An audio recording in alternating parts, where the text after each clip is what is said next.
Bonjour, je vais vous présenter le projet Terraforma qui vient d'être financé dans le cadre du programme d'investissement d'avenir PIA3, volet équipement d'excellence.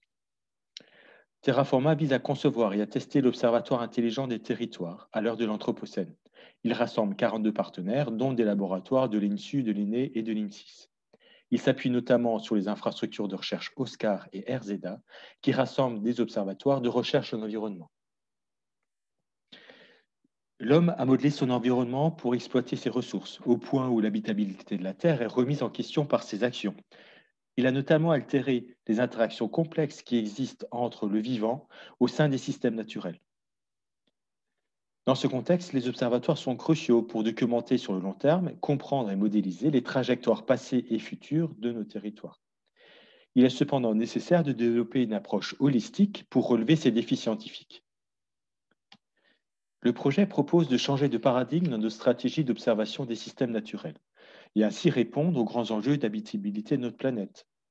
La question centrale est la suivante. Comment explorer et comprendre les relations et interactions entre les humains, organismes vivants et éléments abiotiques, eau, air, sol, et donne-t-il accès à une représentation renouvelée de ce système complexe?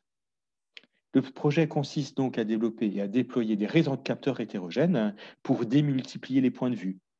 Nous allons donc développer une plateforme technologique adaptée aux conditions de terrain qui s'appuie sur des innovations récentes, comme l'optique, l'IoT, l'impression 3D, l'intelligence artificielle. Les défis technologiques sont doubles. D'une part, il s'agit de développer des capteurs mobiles et in situ. Ils doivent fonctionner en continu avec des sources d'alimentation intermittentes, être bas coût et embarquer de l'intelligence pour définir les informations pertinentes.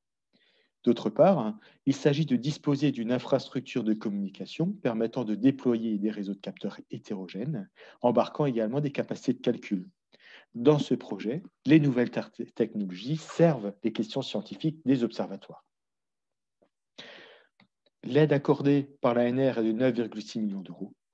Les organismes contribuent à hauteur de 30 millions d'euros, notamment par un apport en RH, qui inclut 6 ETP INSIS.